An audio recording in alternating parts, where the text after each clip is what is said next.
երկարատև աշխատանք էր տարվում։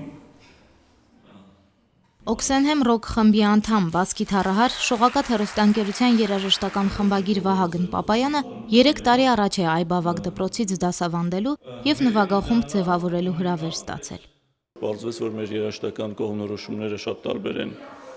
երեխաների հետ, ասենք 16-14 տարեկան այն ժամանակ երեխաներ կային, որ ինձ համար անընդունելի կատեգորիաներով էին դատում երաժշտության մասին եւ այդ աշխատանքը տարվեց, որ նրանք սովորեն երգերի միջոցով հասկանալ երաժշտություն։ Ոչ թե կրկնօրինակեն մեծերին, ասենք թե էս լավն է, այն վատն է, այլ իրենք ինքնուրույն կարողանան գնահատել եւ վերլուծել ինչ որ երաժշտական կոմպոնենտներ։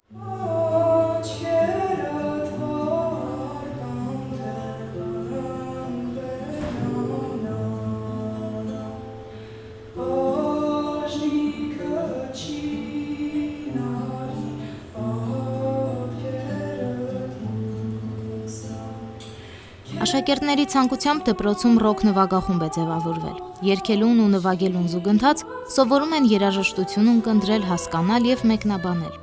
Բենդի ընդհանուր ուղղվածությունը 60-ականների եւ 70-ականների դասական ռոքն է, որում առավել ընդգծված են նորարար եւ ինքնատիպ մոտեցումները։ Ռոք երաժշտությամբ կամ այն ժամանակակից երաժշտությամբ, որը իրոք ունի կոմպոզիցիոն սկզբունքների այնպիսի կիրառում, որոնք կօգնեն ընդհանրապես երաժշտություն հասկանալ, շատ օգտակար է հենց ռոք օրինակներով, նախ որովհետև ձևի ընկալումը շատ ավելի կարճ երգերում ավելի հստակ է մատուցվում, ռիթմի ընկալումը շատ ավելի հստակ է եւ մատչելի է երեխաների ըմբռնելու համար։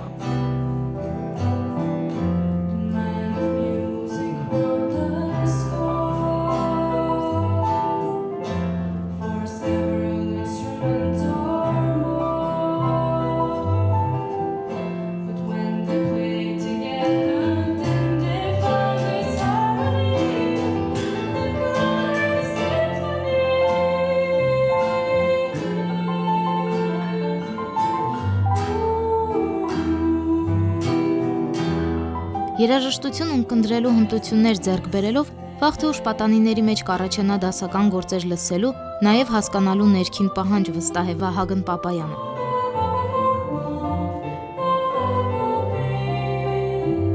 Ես վաղուց նվագում էի գիտար ու շատ էի սիրում տարբեր խմբերում նվագել, մի երկու անգամ փորձել էի տարբեր խմբերում նվագել, բայց որ եկա այբ տեսա, որ կա խումբ, որտեղ ունի իր հատուկ ուսուցիչը, որը կսովորացնի թե ինչպես ճիշտ նվագել, ճիշտ երգեր ընտրել նվագելու համար, տենց ոգեշնչվեցի ու եկա ըստ բենդը մեր։ Այն ինչ որ մենք փորձում ենք բացատրել մեր հասակակիցներին, այնա որ երաժշտություն պետքա լսել, ոչ թե միայն ունկնդրել։ Այսինքն լսել հասկանալով, մտածելով նրա կոմպոնենտների, երաժշտական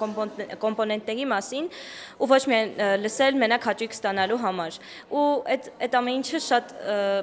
շատ մեծ դեր ունեցել իմ կյանքում։ Եթե հարցնեն այբում ամենամեծ ձեռքբերումս, կասեմ, որ բենդն էր, որովհետև իրոք ինձ ամենաշատ բանը երևի այբում բենդը տվեց ու ընկեր Վահագնի շնորհիվ։ Ուսումնասիրել ենք texture, որն մեզ օգնում է լսել երաժշտության մեջ բոլոր գործիքները, առանձին եւ համատեղ։ Համերգ սեմինարը ինտերակտիվ ձևաչափով էր եւ ուներ հանդիսատես կրթելու նպատակ։ Յուրաքանչյուր երգից առաջ պատանի երաժիշտները նախ ներկայացնում էին պատմությունը, ապա ռոք գործերի օրինակով ունկնդրին մատուցում այն երաժշտական կոմպոնենտները, կոմպոզիցիոն սկզբունքները, որոնք ուսումնասիրել են դասերի ընթացքում։ Հանդիսատեսը պետք է գուշակեր երգի անունը, նշեր մեղեդիների ընդհանրությունները։ Battle of Evermore, հավերժի ճակատամարտ։ Led Zeppelin խմբի երգերից մեկի անունով է կոչվում այս խումբը։ Իմիջայլոց այդ երգը Led Zeppelin-ը գրել է Ջոն Ռոնալդ Ռոել Թոլքինի Մատանիների տիրակալը եռերգությամբ ոգեշնչված։ Հիմնականում նրանք սա զուգորդում են, ասենք, այն պայքարի հետ, որ արժի կյանքում մղել հանուն բարձր արվեստի։ Եթե շատ պաթետիկ չհնչի, իրենց դիրքորոշումը սա է։ Համերգի վերջին հատվածում հիմնականում պրոգրեսիվ ռոք էր հնչում, որը քիչ տարածում ունի, քանի որ ընկալման համար պատրաստված ականջ է պահանջում։ Այս ուղղությունը մեծ ծաղկում է ապրել 70-ականներին, բայց երբ երաժշտական ձևաչափեր թելադրողը դարձել են ռադիոն ու հեռուստատեսությունը, հայտնվել է ստվերում։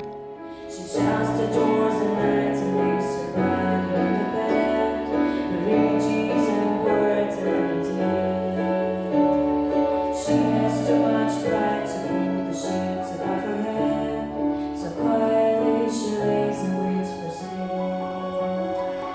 Ստանդարտներ կոտրող Beatles-ի, դասական եւ պրոգրեսիվ ռոքի, հայկական եւ անգլիական ֆոլք երգերի վերլուծությունների միջոցով ներկաները մասնագիտական տերմիններ իմացան, պատկերացում կազմեցին երգի կառուցվածքի մասին եւ պարզապես հաճելի երեկո վայելեցին։